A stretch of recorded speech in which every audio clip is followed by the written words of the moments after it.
નમસ્કાર વિદ્યાર્થી મિત્રો, છેલ્લે આપણે અનુનાદ ઉપર આધારિત આપણે ચર્ચા કરી હતી. હવે આપણે આગળ વધવાના છીએ. ત્યાંથી આપણે આગળ વધી અને એલસી દોલનો માટેની ચર્ચા કરવાના છીએ. અને એ એલસી દોલન માટેનો જે ક્વેશ્ચન છે એ ક્વેશ્ચન નંબર આપણે અહીંયા આપણે પહોંચ્યા છીએ. છેલ્લે આપણે પ્રશ્ન નંબર 15ની વાત કરી હતી. હવે પ્રશ્ન નંબર 16 આપણે પહોંચ્યા છીએ. એલસી દોલન. તો એલસી દોલન માટેનું આપણે વિકલ સમીકરણ તારવી દેવાનું છે અને તેના માટેનું કોણીય આવૃત્તિની ચર્ચા કરવાની છે. તો ધારો કે એક સંપૂર્ણ ચાર્જ કરેલ એક કેપેસિટર છે આપણી પાસે. t બરાબર 0 સમયે જો વિચાર કરો તો t બરાબર 0 સમયે એક સંપૂર્ણ ચાર્જ કરેલું એક કેપેસિટર છે. જો આ સંપૂર્ણ ચાર્જ કરેલું કેપેસિટર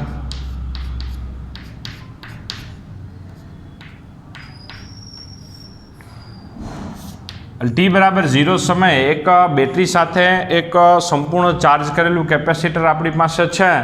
અને એ સંપૂર્ણ ચાર્જ કરેલા કેપેસિટર પર મહત્તમ વીજભાર અત્યારે કંઈક જમા થયેલો હશે.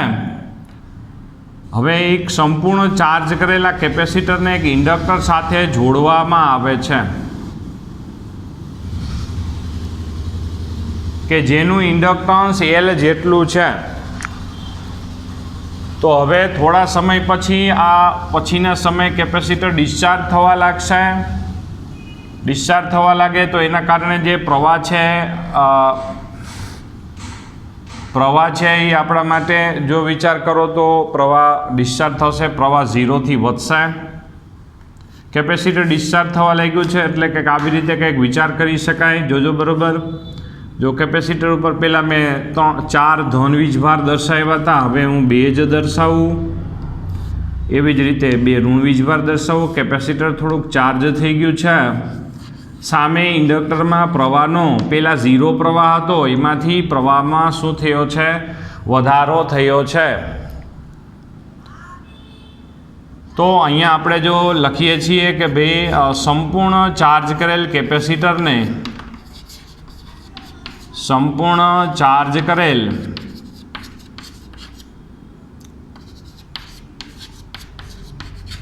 કેપેસિટરને એક ઇન્ડક્ટર સાથે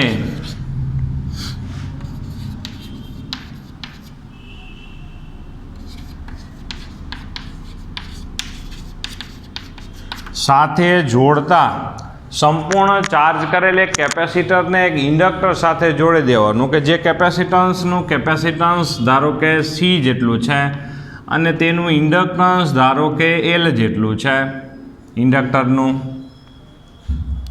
તો હવે તમને ખબર જ છે કે આ બે જણા એટ એ ટાઈમ એકબીજાની કેવી ઊંધી ખોપરી છે.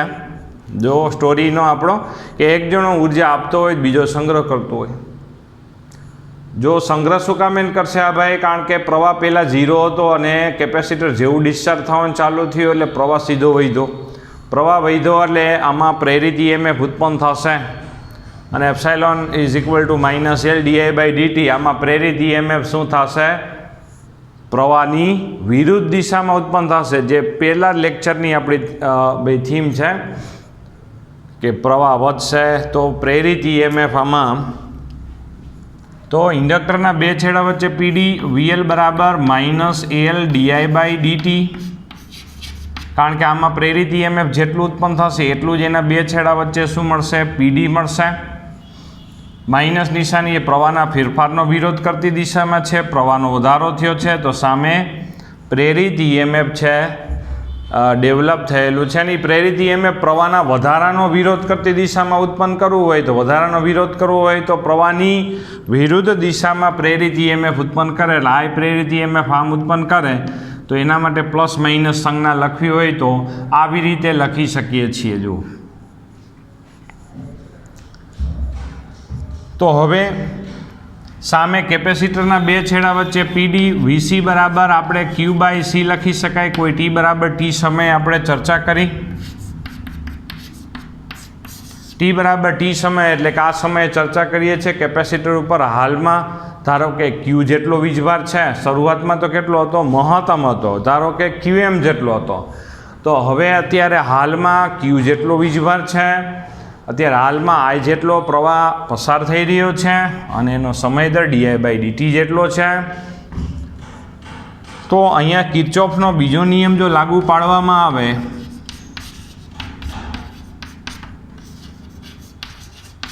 કિર્ચોફનો બીજો નિયમ જો લાગુ પાડવામાં આવે તો શું આવશે ભાઈ? VC plus VL is equal two 0. આવી રીતે આપણે વિચાર કરી શકીએ. અને વીસી બરાબર શું આવશે? ક્યુ બાય સી આવશે. વીએલ બરાબર એલ ડીઆઈ બાય ડીટી આવશે. કારણ કે આ ઉર્જા આપે છે અને આ સંગ્રહ કરે છે, આ લેવાવાળા ભાઈ છે. અત્યારે હાલની પરિસ્થિતિ ટી બરાબર ટી સમયે ચર્ચા કરીએ છીએ. એક ભાઈ ઉર્જા આપે છે તો બીજો ભાઈ સંગ્રહ કરે છે. ત્યાર પછી DI by DT is equal to આપણે જો વિચાર કરીએ તો આઈ ઇઝ ઇક્વલ ટુ જો વિચાર કરો ને તો આઈ ઇઝ ઇક્વલ ટુ શું લખી શકાય? Minus D Q by DT લખી શકાય. કારણ કે કેપેસિટર પરનો વીજભારનો જથ્થો હાલમાં ક્યુ છે અને એનો ફેરફારનો દર છે એ સતત શું થઈ રહ્યો છે? ઘટી રહ્યો છે.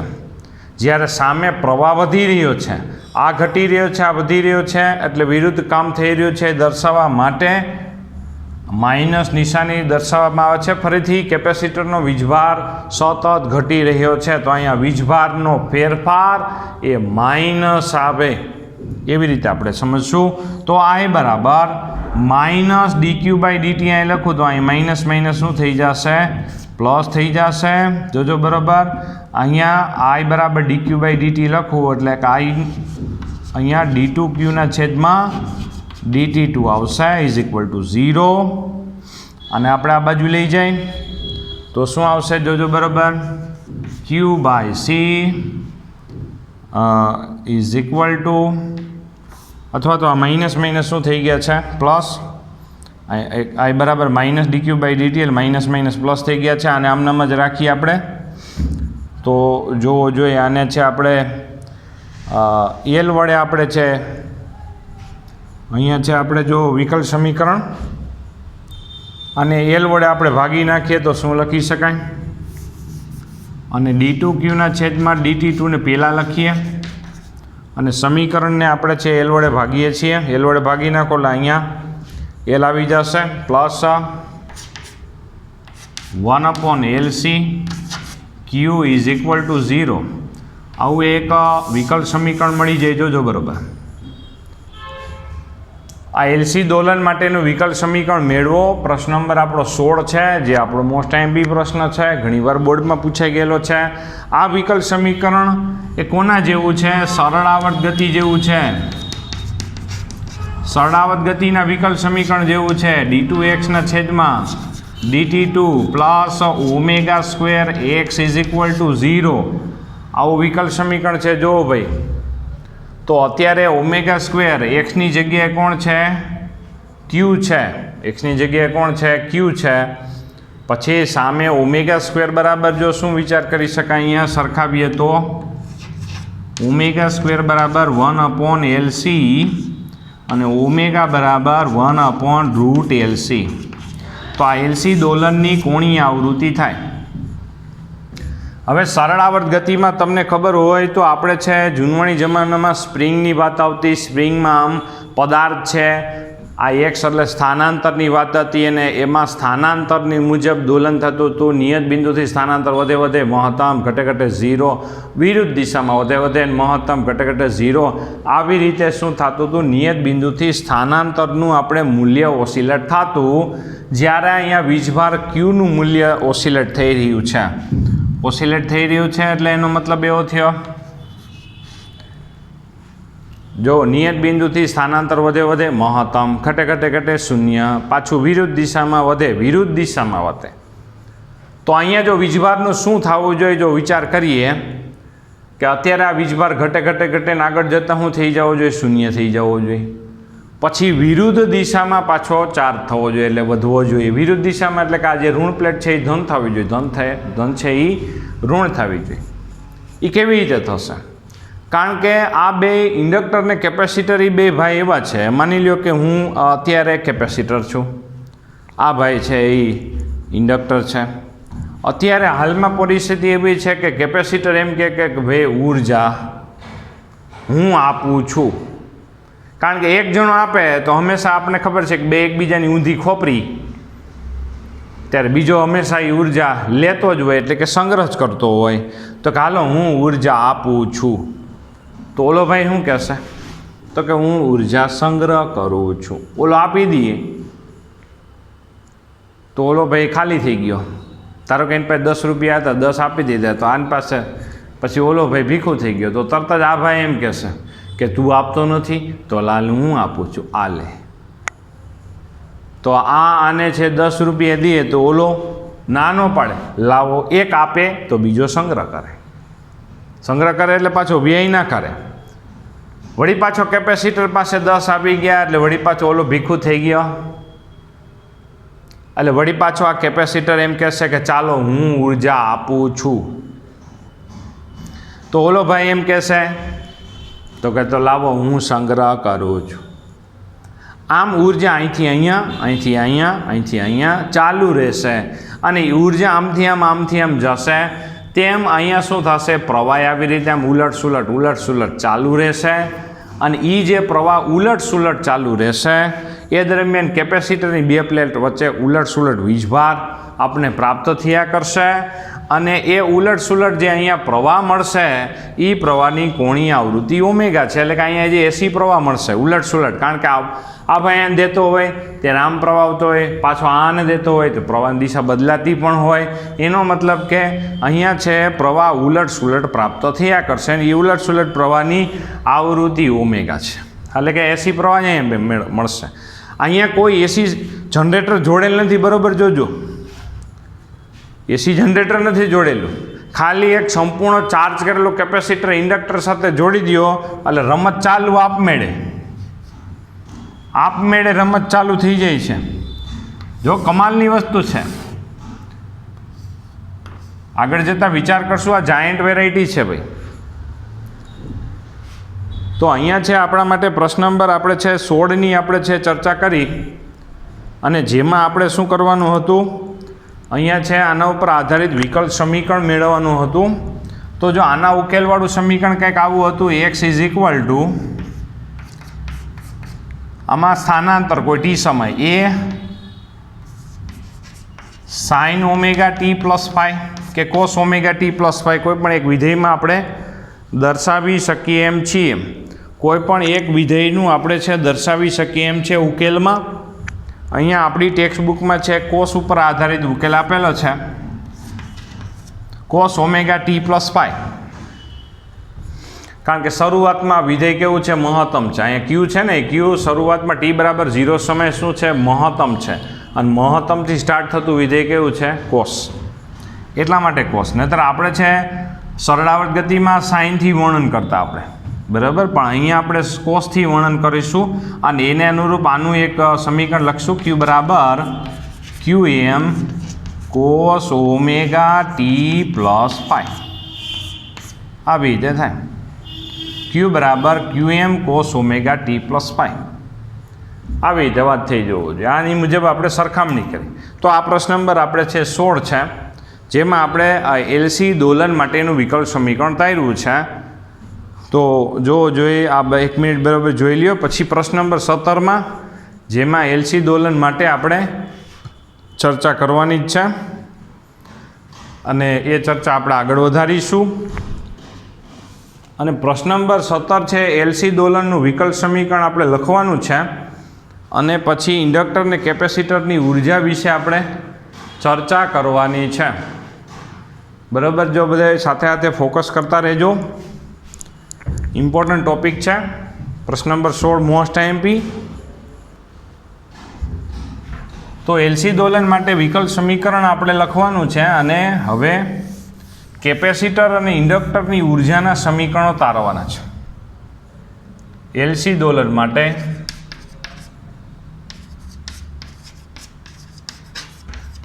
केपेसिटर अने इंडक्टरनी ऊर्जा ना सूत्रों तारवाना छे ने एनी ऊर्जानुं आपणे वर्णन करवानुं छे। बे काम कर देवाना छे। तो जोवो जोईए अत्यारे छे आपणा माटे जो અહીંથી જ આપણે વાત થશે એલસી પરિપથનો એલસી જે આપણા માટે જે પરિપથ છે જેમાં બે જ જોડેલા છે કેપેસિટર ને ઇન્ડક્ટર, તો એમાં ટી બરાબર 0 સમય જો વર્ણન કરો તો શું થાય? ટી બરાબર 0 સમય, ટી બરાબર 0 સમય અહીંયા લખો તો ટી બરાબર 0 સમય ક્યુ બરાબર ક્યુએમ થવું જોઈએ, કારણ કે ટી બરાબર 0 સમય કેપેસિટર પર પ્લેટ પરનો વીજભારનો જથ્થો કેવો છે? સૌથી મહત્તમ છે।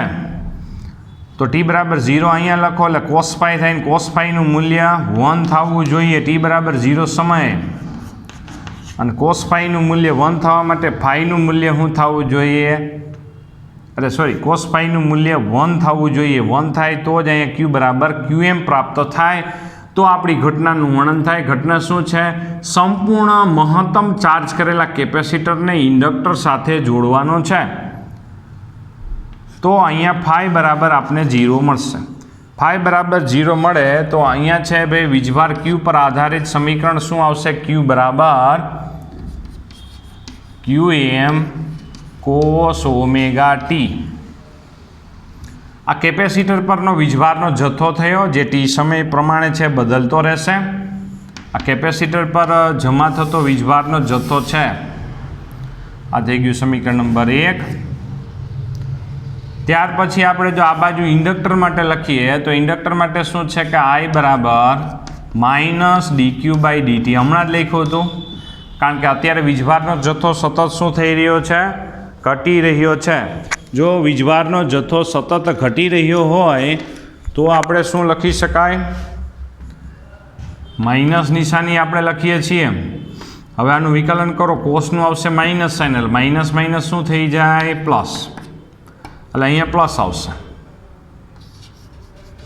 આ ક્યુએમ કોસની જગ્યાએ માઇનસ સાઇન એટલે અહીંયા આવશે ભાઈ ટીનો સગુણક ઓમેગા પણ બહાર આવી જશે।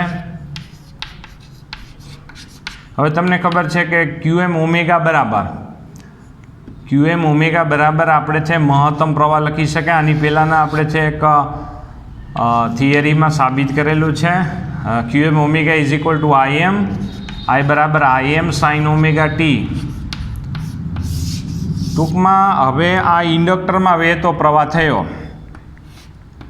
ઇન્ડક્ટરમાં વહેતો પ્રવાહ છે એ સાઇનને અનુસરશે, અને કેપેસિટર પર ભાઈ વીજભાર છે એ કોસને અનુસરશે। એટલે કેપેસિટર પર વીજભારનો જથ્થો શરૂઆતમાં મહત્તમ હોય તો ઇન્ડક્ટરમાં વહેતો પ્રવાહ 0 હોય, પછી કેપેસિટર પરનો વીજભાર ઘટવા લાગે કારણ કે કોસ ઘટે પહેલાં શરૂઆતમાં, તો સામે પ્રવાહ વધશે એટલે કે ઇન્ડક્ટરમાં વહેતો પ્રવાહ વધશે। એટલે તમને ખબર જ છે કે ઇન્ડક્ટર ને કેપેસિટર બે એકબીજાની ઊંધી ખોપરી છે, તો ઊંધી ખોપરી હોય તો હકીકતમાં ઊંધી ખોપરી આપણી ત્રિકોણમિતિમાં બે જ જણા છે, કોસ અને સાઇન, બે એકબીજાની ઊંધી ખોપરી, એક મહત્તમ હોય તો એક 0 હોય। તો આ છે આપણા માટે વાત થઈ ગઈ। હવે કેપેસિટર પર રહેલી ઉર્જા છે એ વિદ્યુત ક્ષેત્ર સ્વરૂપે હોય, કારણ કે કેપેસિટર અહીંયા ચાર્જ હોય તો ચાર્જ હોય ત્યારે એની બે પ્લેટ વચ્ચે વિદ્યુત ક્ષેત્ર સ્વરૂપે ઉર્જા હોય ને એ ઉર્જા આપણે Q²/2C સ્વરૂપે લખીએ છીએ। જુઓ, આ કોઈ ટી સમયે વિદ્યુત ક્ષેત્રમાં સંગ્રહાયેલી કેપેસિટરમાં ઉર્જા, તો આની કિંમત અહીંયા લખીએ તો શું આવશે? જો UE ઇઝ ઇક્વલ ટુ આની કિંમત મૂકો તો QM² cos² ઓમેગા ટી આવું થાય। સામે છે ઇન્ડક્ટરમાં જ્યારે પ્રવાહ વધશે એટલે એનું ચુંબકીય ક્ષેત્ર વધે, અને ઇન્ડક્ટરમાં સંગ્રહાયેલી ઉર્જા છે એ ચુંબકીય ક્ષેત્ર સ્વરૂપે હોય છે, જે આપણે છઠ્ઠા ચેપ્ટરમાં આવું સમીકરણ હતું જ 1/Li²। તો આની કિંમત આ લખીએ છીએ, આ કિંમત લખીએ છીએ, જોજો ભાઈ आ किंमत लखो એટલે શું આવશે ભાઈ L તો છે જ, પછી અહીંયા આવશે ભાઈ qm² omega square sine square omega T આવું થાય। હવે જો જોઈએ આપણે છે ઓમેગા સ્ક્વેર બરાબર જો અહીંથી આપણે લખીએ તો ઓમેગા સ્ક્વેર બરાબર શું લખી શકાય છે 1/LC આમ લખાય। ઓમેગા સ્ક્વેર બરાબર 1/LC અને એમાં એલને આ બાજુ લઈ જાઓ તો અહીંયા છે ઓમેગા સ્ક્વેર એલ બરાબર આપણે અહીંયા શું લખી શકાય ઓમેગા સ્ક્વેર જો આ એલને આ બાજુ લઈ ગયા એટલે ઓમેગા સ્ક્વેર એલ બરાબર 1/C લખાય। તો આની જગ્યાએ 1/C લખો જોઈએ તો શું આવશે 2 તો છેદમાં હતા જ QM સ્ક્વેર એ છે જ આની જગ્યાએ 1/C આ બેની જગ્યાએ 1/C એટલે C અહીંયા આવી ગયા। આ થઈ ગયું સાઇન સ્ક્વેર ઓમેગા ટી। આ થઈ ગયું ઇન્ડક્ટરમાં ચુંબકીય ક્ષેત્ર સ્વરૂપે સંગ્રહાયેલી ઉર્જા। જો તો અહીંયા છે તમે વિચાર કરી શકો કે એક કોસ ઉપર આધારિત એક સાઇન ઉપર એટલે હંમેશા બે એકબીજાની ઊંધી ખોપરી। આ જે હું તમને મૌખિક વાત કરતો તો આ થઈ ગઈ લેખિત વાત કે એક જણો ઘટતો હોય બીજો વધતો જ હોય કારણ કે બે એકબીજાની ઊંધી ખોપરી કોસ અને સાઇનવાળી એક ઘટતો હોય એટલે એક આપતો હોય તો બીજો વધતો હોય એટલે કે બીજો ઉર્જા ચુંબકીય ક્ષેત્ર સ્વરૂપે લેતો હોય। તો કુલ ઉર્જામાં તંત્રની કુલ ઉર્જા કેવી રહેવી જોઈએ અચળ રહેવી જોઈએ। જે કુલ ઉર્જા આપણે જો વિચાર કરો કુલ ઉર્જા U = UE + UB તમે જુઓ તો બેમાં qm²/2c બેમાં સમાન જ છે। પછી અહીંયા cos² + sin² આવી જશે અને એનો જવાબ શું આવી જાય 1 આવી જાય। તો QM એટલે કેપેસિટરનો મહત્તમ વીજભાર જે શરૂઆતમાં ચાર્જ કરીને મૂક્યો હોય તે તો હકીકતમાં અચળ છે। C એટલે કેપેસિટન્સ છે આપેલ ઘટના માટે અચળ છે એનો મતલબ કે કુલ ઉર્જા અચળ રહે છે એમ આપણે કહી શકાય કુલ ઉર્જા અચળ રહે છે। તો આ ઉર્જા ઉપર આધારિત આપણે ચર્ચા થઈ ગઈ જોવું જોઈએ। આમાં કુલ ઉર્જા અચળ રહેશે એટલે કે એક જણો ઉર્જા ધારો કે દેતો હોય તો બીજો લેતો હોય બીજો જ્યારે દેશે એટલે બીજો જ્યારે ઉર્જા ઘટશે ત્યારે આની પાછી વધશે। આમ કુલ ઉર્જા અચળ રહે છે। આદર્શ વાત છે કેવી વાત છે આદર્શ વાત છે કારણ કે આમાં વાહક તાર અને ઇન્ડક્ટર એક તારનો જ બનેલો છે ને એ તારનો અવરોધ અવગણેલો છે જેથી આપણે આવું વિચાર કરી શકીએ બરાબર। આ વાત આપણે આદર્શ વાત આપણે એવું લખવું હોય તો એ આપણે થોડુંક ટાંકી દઈએ આદર્શ વાત છે જેમાં તારના અવરોધ અવગણેલા છે એટલે બીજી કોઈ ઉર્જાનો વ્યય થતો નથી એવું અત્યારે વિચાર કરીને આગળ વધીએ છીએ। તો અહીંયા જોવો જોઈએ સરસ મજાની આપણી આ થિયરી થઈ ગઈ પ્રવાહ અને વીજભાર પર આધારિત આપણે છે ધારો કે આલેખ આપણે બનાવવા હોય તો પણ બનાવી શકાય એવું છે।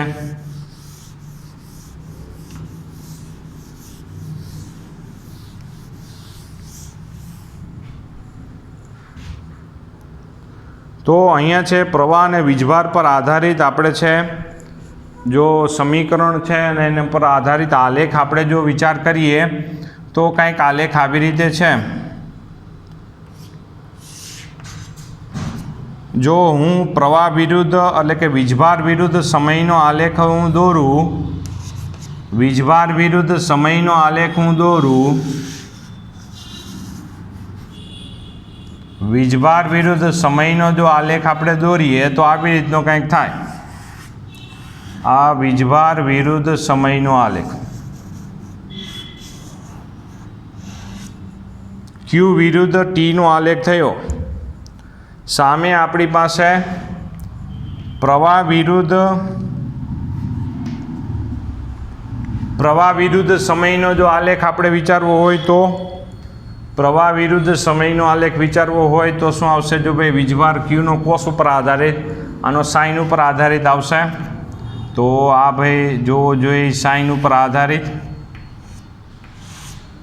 આ જ્યારે મહત્તમ હોય ત્યારે આ 0 હોય આ પાછો 0 હોય ત્યારે આ મહત્તમ આવી રીતે જોવું જોઈએ। આ થઈ ગયો પ્રવાહ Q ક્યુ પર આધારિત આપણું આ પ્રવાહી દર્શાવી દીધો જોવો જોઈએ. હવે આપણે છે જો અત્યારે વિચાર કરીએ તો અહીંયા ક્યુ અને આઈ પરથી જ આપણે છે વિચાર કરવાનો છે. જો ટી બરાબર 0થી આ ધારો કે સાયકલ વિચાર કરો તો T/4 સમય ટી બરાબર 0થી T/4 સમય દરમિયાન આપણે જો વિચાર કરો T/4 સમય દરમિયાન ટી બરાબર 0 સમયે તો આ આકૃતિ છે જ, જેમાં અત્યારે વિદ્યુત ક્ષેત્ર કેટલું છે ભાઈ મહત્તમ ટી બરાબર 0 સમયે. ટી બરાબર 0 એટલે cos 0 બરાબર 1 થઈ ગયો, એટલે અહીંયા આવશે Qm²/2c. કેપેસિટર પર ઉર્જા મહત્તમ છે અને અહીંયા 0 લખો એટલે I બરાબર 0 થાય. I બરાબર 0 એટલે કે ચુંબકીય ક્ષેત્ર સ્વરૂપે ઉર્જા 0 હોય. સામે છે આપણી પાસે પછી આ ભાઈ વિદ્યુત ક્ષેત્રની ઉર્જા છે એ ઘટવા લાગશે, કારણ કે વીજભાર ઘટતો જાય છે કેપેસિટરનો અને સામે પ્રવાહ વધતો જાય છે, એટલે ચુંબકીય ક્ષેત્ર સ્વરૂપે રહેલી ઉર્જા છે એ વધતી જશે. એક તબક્કે શું થશે કે વીજભાર ઘટીને શૂન્ય થઈ જશે. ટી બરાબર T/4 સમયે છે આપણે જો આકૃતિ દોરીએ તો કેપેસિટર પર ભાઈ વીજભાર જ્યારે 0 હશે ત્યારે એ સમયે જ્યારે કેપેસિટર સાવ ખાલી જ થયું હશે ત્યારે પ્રવાહ કેવો હશે મહત્તમ, જે આપણે લખ્યું મહત્તમ, અને વિદ્યુત ક્ષેત્રની સ્વરૂપે કેપેસિટરમાં સંગ્રહેલી ઉર્જા 0 થઈ જાય અને ઇન્ડક્ટરમાં સંગ્રહેલી ઉર્જા જે આપણે ચુંબકીય ક્ષેત્ર સ્વરૂપે સંગ્રહેલી ઉર્જા અહીંયા ટી બરાબર T/4 મૂકો એટલે અહીંયા sin 90 થઈ જાય. sin 90 બરાબર 1 આવશે.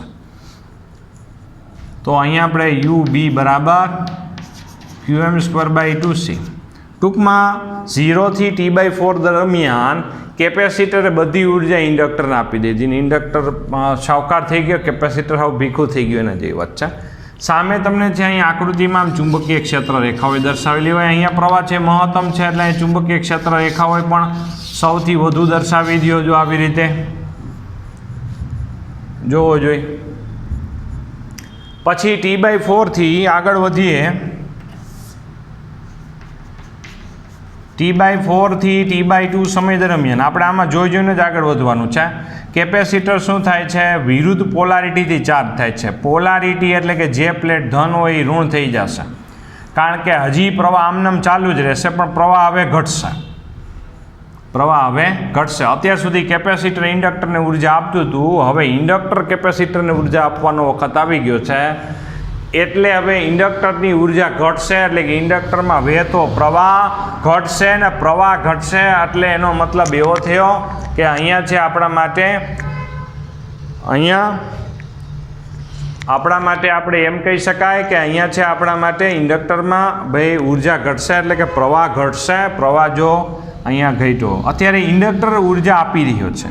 અત્યાર સુધી કેપેસિટર ઉર્જા આપતું હતું, ઇન્ડક્ટર સંગ્રહ કરતું હતું. હવે ઇન્ડક્ટર ઉર્જા આપશે, કેપેસિટરમાં સંગ્રહ થશે. પ્રવાહની દિશા એની જ પ્રવાહની દિશા, એટલે કે આ હવે એને જ રૈવાજિક પ્રવાહ લેવલ આ પ્લેટ ધન થાય, આ પ્લેટ ધન થાય ને આ પ્લેટ કેવી થાય ઋણ થાય. એટલે કે શબ્દ વાપરીએ છીએ કે જે પ્લેટ ઋણ હતી હવે ધન થવા લાગી છે, એટલે કેપેસિટર વિરુદ્ધ પોલારિટીથી ચાર્જ થવા લાગ્યું છે.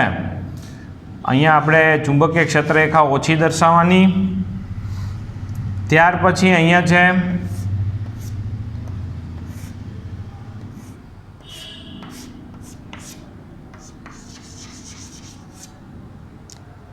અહીંયા હવે શું થઈ શકે કે ભાઈ પ્રવાહ હવે T/2 સમયે અહીંયા જોવો જોઈએ. આ T/2 સમયે શું થશે, પ્રવાહ હવે ભાઈ ઘટીને 0, આ બ્લુ કલર છે એ પ્રવાહ છે, પ્રવાહ ઘટીને 0 થઈ ગયો છે. સામે કેપેસિટર વિરુદ્ધ પોલારિટીથી મહત્તમ ચાર્જ થશે, એટલે કે મહત્તમ એટલે કે અહીંયા આપણે છે ધન વીજભાર વધારે દર્શાવી દઈએ. આ વિરુદ્ધ પોલારિટીથી મહત્તમ ચાર્જ થઈ જશે આવી રીતે. અહીંયા હવે પ્રવાહ 0 છે, અહીંયા પ્રવાહની દિશા કોઈ નહીં બતાવી આ બાજુ, બરાબર. એટલે પાછું આ પરિસ્થિતિ આવી ગઈ કે કેપેસિટર પર ભાઈ વિદ્યુત ક્ષેત્રની સ્વરૂપે મહત્તમ ઉર્જા છે, એટલે કેપેસિટર પાસે મહત્તમ ઉર્જા એટલે Q²/2c જેટલી, અને ચુંબકીય ક્ષેત્ર પાસે 0 છે. પાછું એની પરિસ્થિતિ થઈ, વળી પાછી અડધી સાયકલ દરમિયાન આને આ પાછી પરિસ્થિતિ ચાલુ રહેશે. આમ એક જણો ઉર્જા આપે બીજો સંગ્રહ કરે, બીજો આપશે ત્યારે પહેલો સંગ્રહ કરશે. આમનામ શું થશે કે પ્રવાહ છે અત્યાર સુધી આમથી આમ જતો હતો, તે વીજભાર આમથી આમ જતા હતા. હવે બાકીની અડધી સાયકલ દરમિયાન હવે પાછો આ ડિસ્ચાર્જ થશે ને, વિરુદ્ધ પોલારિટીથી ચાર્જ થઈ ગયો છે એટલે ડિસ્ચાર્જ હવે થશે ત્યારે છે એ આમથી આમ પ્રવાહ ઉત્પન્ન કરશે. એટલે અડધી સાયકલ દરમિયાન પ્રવાહ આમથી આમ, બીજી અડધી સાયકલ દરમિયાન પ્રવાહ આમથી આમ, તો આ પ્રવાહ થયો સુલાટ પ્રવાહ થયો અને એની આવૃત્તિ ઓમેગા બરાબર 1/√LC, જે આપણે સમીકરણ હમણાં જોયું હતું તે જ ઓમેગા બરાબર 1/√LC આવી રીતે છે.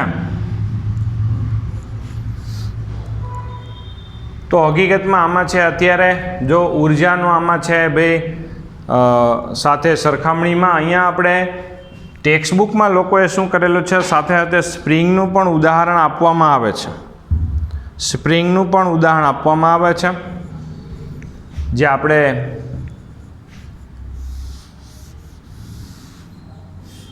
જે અહીંયા જરૂરી જ નથી હકીકતમાં સ્પ્રિંગની ચર્ચા કરવાની, પણ અહીંયા ટેક્સ્ટબુક વડે લખ્યું છે તો આપણે લખીએ છીએ ભાઈ. તો અહીંયા ફાઇનલી વાત એ થઈ કે કેપેસિટર છે, પહેલાં આપણે જે મેઇન મુદ્દો પહેલાં પાછો ફરીથી વિચાર કરી લઈએ કે શું છે. સંપૂર્ણ ચાર્જ કરેલું કેપેસિટર મૂકો, કેપેસિટર ડિસ્ચાર્જ થાય, અડધી સાયકલ દરમિયાન આમથી આમ પ્રવાહ, પાછું છે બીજી અડધી સાયકલ દરમિયાન પ્રવાહ આમથી આમ. એક દરેક ઘટનામાં શું થશે, એક બીજાને ઉર્જા આપશે, બીજો પહેલાંને ઉર્જા આપશે. આમનામ છે આ જે જો આદર્શ ઘટના કોઈ અવરોધનો વ્યય કર્યા વગરનો વિચાર કરો તો હકીકતમાં આમાં આમ સતત સરળ આવર્ત ગતિ ચાલુ રહેશે, વીજભારની સરળ આવર્ત ગતિ ચાલુ રહેશે અને ઉલટ સુલટ પ્રવાહ પ્રાપ્ત થશે.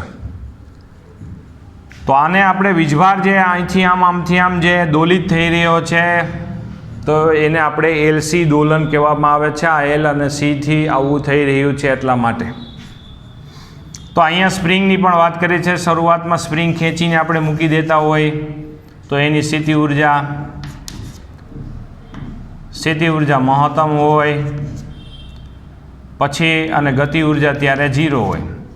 પછી આમાં સ્થિતિ ઉર્જા સ્પ્રિંગ આમ ખેંચીને મૂકી દો એટલે સ્પ્રિંગ પાછી આમ આવતી જાય, 1/kx² એવું સમીકરણ છે સ્થિતિ ઉર્જાનું. સ્પ્રિંગ માટેની વાત કરીએ છીએ, આની સાથે સરખાવીએ છીએ.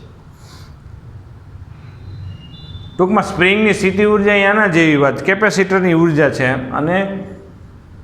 અને ઇન્ડક્ટરમાં રહેલી ઉર્જા એ ગતિ ઉર્જા છે K બરાબર, અને K બરાબર 1/mv² હોય છે. કેમાં? યાંત્રિક ઉર્જામાં જે સ્પ્રિંગ દોલન કરે. સ્પ્રિંગની યાંત્રિક ઉર્જા સ્થિતિ ઉર્જા વત્તા ગતિ ઉર્જા. અહીંયા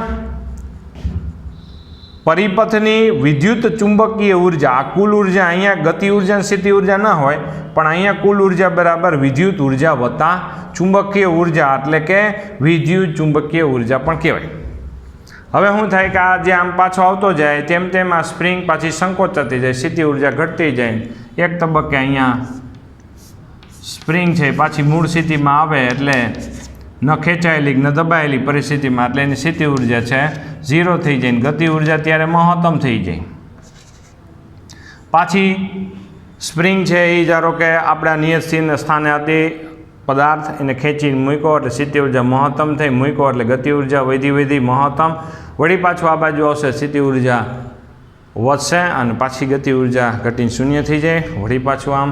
આવી રીતે સ્પ્રિંગના પણ અહીંયા છે સરળ આવર્ત ગતિ માટે ઉદાહરણ આપેલા છે.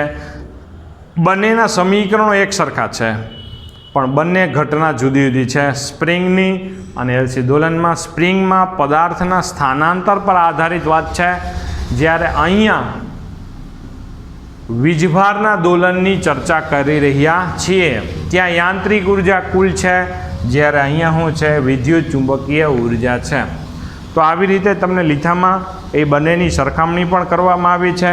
અત્યારે આપણે પ્રશ્ન નંબર જો 17ની આપણે વાત કરતા હતા.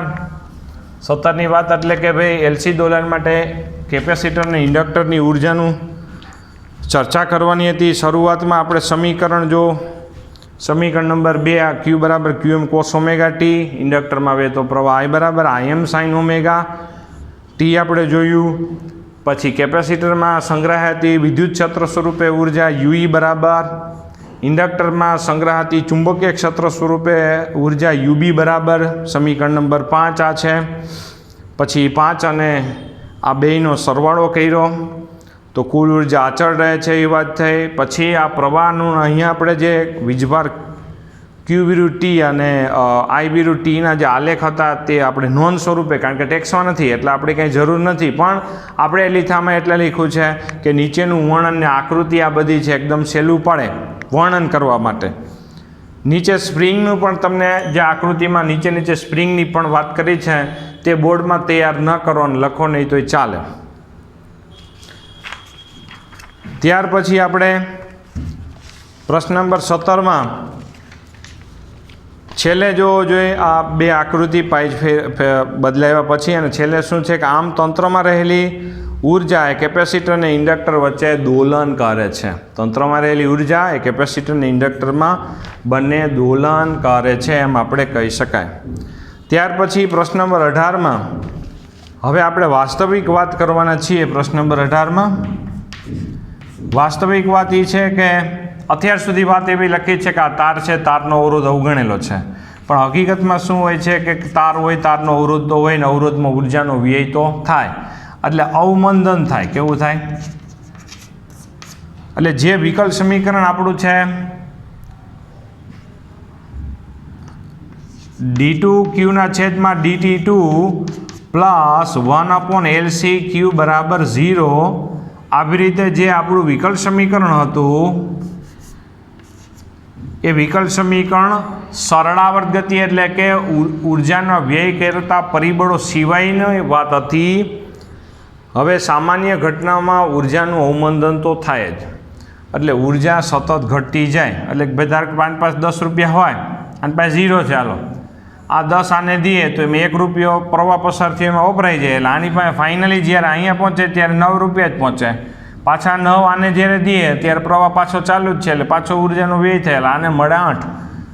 ધીમે ધીમે દોલન શું થઈ જાય? બંધ થઈ જાય. સંપૂર્ણ વ્યવહારમાં સંપૂર્ણ ચાર્જ કરેલો કેપેસિટર જ્યારે અહીંયા જોડીએ છીએ ત્યારે થોડી વારમાં જે ઉર્જાનો વ્યય થઈ જશે અને થોડા દોલન આ થયા પછી આ દોલન જે આ વીજભારના દોલન હતા તે બંધ થઈ જશે. આ વ્યવહારિક વાત છે.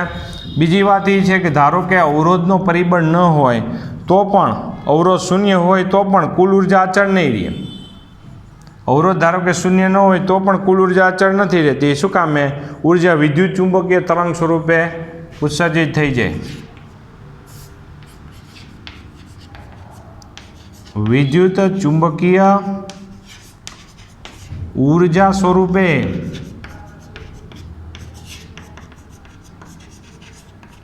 ઉત્સર્જિત થાય.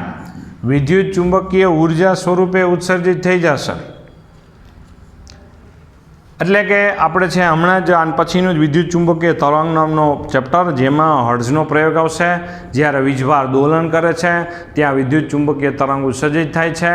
તમને એટલી તો ખબર જ છે કે કેમેસ્ટ્રીમાં 11માં ક્યાંક આપણે તમે ભણેલા હશો કે કક્ષામાં રહેલા ઇલેક્ટ્રોન એટલે વીજભાર છે એ ધારો કે ઉપરની કક્ષામાં ગયો ને પછી ત્યાંથી નીચે આવે તો એ ફોટોનનું એટલે કે પ્રકાશનું ઉત્સર્જન કરે છે, વીજભાર દોલન કરે છે, એટલે વિદ્યુત ચુંબકીય તરંગ એટલે પ્રકાશનું ઉત્સર્જન થાય છે. ટૂંકમાં વાત એવી છે કે એન પ્રકારે આમાં જે આપણે વાત કરેલી છે કે આમથી આમ આમથી આમ આમથી આમ છે વીજભાર જે દોલિત થયા કરશે, હકીકતમાં એ સતત દોલિત થયા કરશે નહીં. તો શું થશે?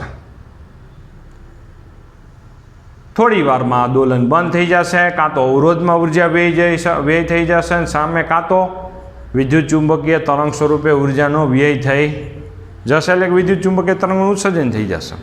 હવે જો સતત વિદ્યુત ચુંબકીય તરંગો ઉત્સર્જિત કરવા હોય તો તમારે શું કરવાનું? તો આ જે સામે એને ઉર્જા પૂરી પાડતી રહેવાની કંઈક ગોઠવણ કરવી પડે. જો એ ગોઠવણ કરી દઈ તો એ પરિપથનું નામ પાડશું ઓસિલેટર, કે એને ઉર્જા મેળા રાખે અને એ ઉર્જા વિદ્યુત ચુંબકીય તરંગ સ્વરૂપે એટલે પ્રકાશ સ્વરૂપે ઉત્સર્જિત થાય તો આપણે કૃત્રિમ રીતે એક પ્રકાશનો ઉદ્ગમ મેળવી શકાય. અને એ પ્રકાશના ઉદ્ગમની આવૃત્તિ આપણે ધારી રાખી શકાય. ધારી એ રાખી શકાય કારણ કે અહીંયા દોલનની આવૃત્તિ એલ અને સી ઉપર આધારિત છે અને એલ અને સીના મૂલ્યો આપણે ધારીએ રાખી શકાય, એટલા માટે ધારીએ એસી આવૃત્તિ અહીંયા પ્રાપ્ત થશે. ધારીએ એસી આવૃત્તિ પ્રાપ્ત થાય, સામે ધારીએ આપણે વિદ્યુત ચુંબકીય તરંગની આવૃત્તિ પ્રાપ્ત થશે. એટલે ઈચ્છિત આવૃત્તિવાળા વિદ્યુત ચુંબકીય તરંગો મેળવી શકાય. અને એ પરિપથનું નામ પાડશું ઓસિલેટર, અને જે આપણે 14મા ચેપ્ટરમાં JEE નીટના કોર્સમાં છે એટલે આપણે ભણીશું. કારણ કે આપણી ટેક્સ્ટ બુકના કોર્સમાં નથી, પણ આપણે JEE નીટમાં છે એટલે આપણે થોડું એનો ઓવરવ્યૂ આપી દઈશું. બરાબર, એટલા માટે આ એલસી દોલનનો ટોપિક આપણા માટે એકદમ ઇમ્પોર્ટન્ટ વસ્તુ થઈ. પ્રશ્ન નંબર 18માં આપણે છે શું વિચાર કર્યો, એલસી દોલનની ચર્ચામાં કે બે કારણોને કારણે લીધે વાસ્તવિક નથી. એટલે આખા 16મો અને 17મો પ્રશ્ન એક્ઝેક્ટ વાસ્તવિક નથી, કારણ કે એમાં અવરોધને કારણે ઉર્જાનો વ્યય થાય અથવા તો પ્રકાશ સ્વરૂપે ઉત્સર્જિત થઈ જાય તો ઉર્જાનો વ્યય તો થશે જ. જ્યારે 16મા અને 17મા પ્રશ્નમાં આપણે એવી ચર્ચા કરી કે સરળાવર્ત ગતિ એટલે કે કોઈ અવરોધક પરિબળોની હાજરી વગર આપણે ચર્ચા કરી છે. પછી પ્રશ્ન નંબર 19 પણ છે, જોવો જોઈએ.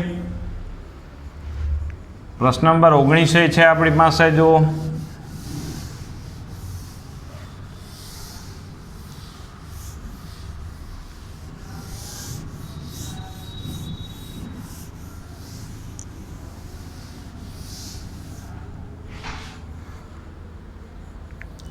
હવે જોવો જોઈએ, અહીંયા છે આપણી પાસે એક, હવે જો મેં હમણાં કીધું એ કે જો આમાં ઉર્જા તો સામાન્ય રીતે અવરોધને કારણે અવમંદન તો થશે જ, પણ જો આપણે બાહ્ય અને ઉર્જા આપ્યા કરીએ તો દોલન ચાલુ રહીએ તો એવી ઘટનાને આપણે પ્રણોદિત દોલન કહેવામાં આવશે. અને એ પ્રણોદિત દોલન માટેનું એક વિકલ્પ સમીકરણ હતું m/d2x/dt2 plus b dx/dt plus kx is equal two f0 sin ωt, એવું એક સમીકરણ હતું. પ્રણોદિત દોલન જે એક્ઝેક્ટ ઓસિલેટર પરિપથ, એટલે અત્યારે નહીં આવે, અત્યારે પણ ઓસિલેટર પરિપથ માટે કામનું. સામે એલસી પરિપથ માટે જો સમીકરણ શું લખી શકાય, એલ, એક્સની જગ્યાએ આપણે અહીંયા ક્યુ આવશે. ટૂંકમાં અહીંયા એક્સ એટલે સ્થાનાંતર છે, તો સામે અહીંયા ક્યુ એટલે વીજભાર છે.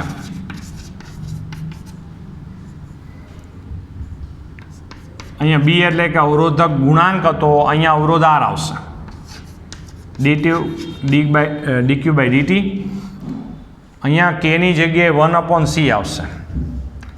આ બળ અચળાંક,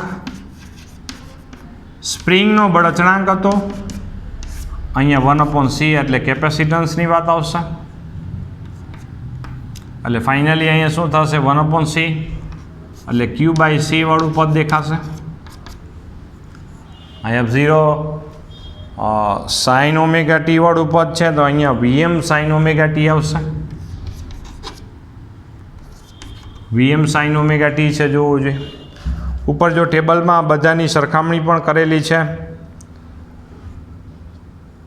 જો દળ એમ છે, અહીંયા દળ હતું એમ હતું, તો દળ એમ બરાબર અહીંયા એની જગ્યાએ આ બધી યાંત્રિક રાશિઓ છે, સ્પ્રિંગ સાથે સંકળાયેલી આ બધી વિદ્યુતીય રાશિઓ છે.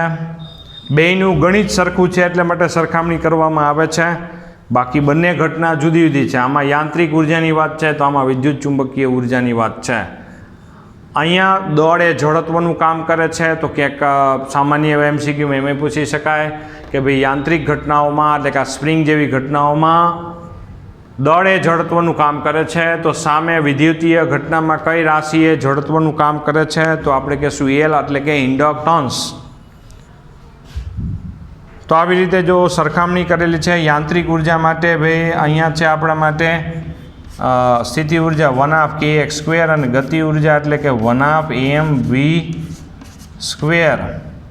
અને ઇઝ ઇક્વલ ટુ આપણે છે કુલ યાંત્રિક ઉર્જા લખીએ છીએ. તો આમાંય વિદ્યુત ચુંબકીય ઉર્જા લખવી હોય તો E બરાબર આપણે શું લખીએ છીએ, q²/2c પ્લસ 1/Li². આ ચુંબકીય ઉર્જા અને આ વિદ્યુત ઉર્જા બેયનો સરવાળો, એટલે પછી આની ભાઈ કોણીય આવૃત્તિ 1/√LC। તો આની કોણીય આવૃત્તિ માટે આપણી પાસે સમીકરણ શું છે? જોજો ભાઈ, 1/c બરાબર તો આપણે ભાઈ k લખવાનું થાય છે, એટલે અહીંયા આવશે √k/m આવશે. એલની જગ્યાએ m છે, 1/c ની જગ્યાએ k છે. આ પ્રશ્ન નંબર આપણા માટે છે ભાઈ 19 પ્રશ્ન છે, જેમાં યાંત્રિક અને વિદ્યુતીય રાશિઓનો સરખામણી કરેલી છે. પ્રશ્ન નંબર 19 એ કોઈ ઇમ્પોર્ટન્ટ છે નહીં, ખાલી આપણે વધુ જાણકારી માટે આપણે બંનેની સરખામણી કરીએ છીએ. પછી એક ટેબલે આપેલું જ છે નીચે, ટેબલે જાણકારી માટે આપણે દર્શાવીએ છીએ. એટલે આજની ઇમ્પોર્ટન્ટ આપણે ચર્ચા થઈ પ્રશ્ન નંબર 16, 17, 18 અને 19ની આપણી આજની ચર્ચા થઈ. અને એ ચર્ચામાં આપણે આઈએમપી પ્રશ્નો જો કહેવાય તો 16 અને 17 એ બંને આઈએમપી પ્રશ્નો છે. બધું આઈએમપી જ હોય છે આમ તો નોલેજની દુનિયામાં, પણ પરીક્ષાલક્ષી વાત કરીએ છીએ તો બહુ ઇમ્પોર્ટન્ટ ટોપિક. એલસી દોલન